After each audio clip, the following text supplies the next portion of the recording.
The weight of the incoming tariffs from the U.S. appears to be the center point to Premier Doug Ford's attempt to reclaim Ontario for another term. Today, the 2025 Ontario election campaign trail had launched, where all of the province's major parties began their pitches to form the next government when it comes time to vote on February 27th.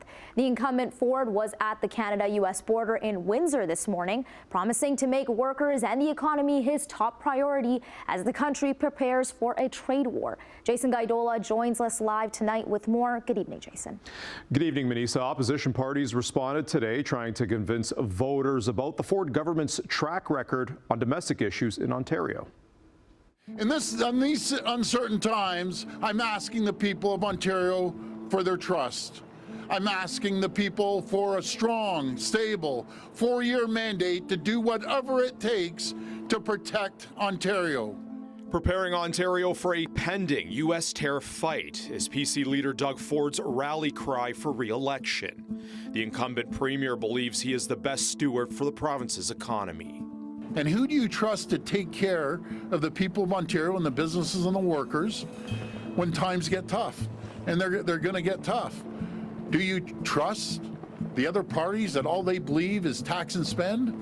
Or do you believe in the PC party that's going to support you? We're going to put tens of billions of dollars into the economy, just like we did during the pandemic.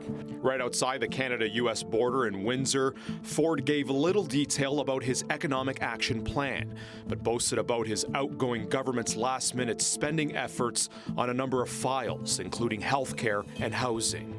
There's an election.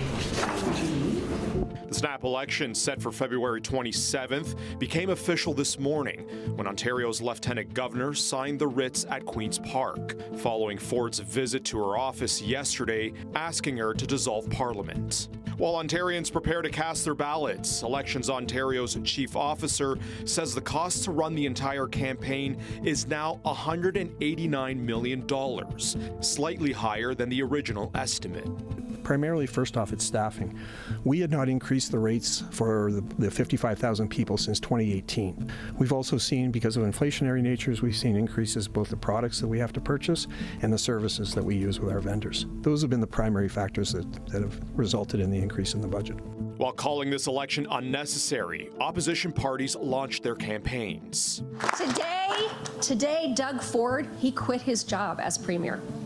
So I'm here to apply for that job. NDP leader Mart Stiles revived controversial PC deals, including the beer store buyout, a 95-year lease for a spa at Ontario Place, and opening up the Greenbelt, which prompted an investigation. At the end of the day, this is a premier who's being investigated by the RCMP. We cannot trust him to run this province, and especially we cannot trust him to push back against Donald Trump. We will put in place a program that will support people. If threats hit, we will make sure that workers in this province are ready to weather the storm. Meanwhile, in Barrie, while the premier is running around the province pretending he's Captain Canada, he's not solving the basic issues that matter to Ontarians. He hasn't gotten the basics right.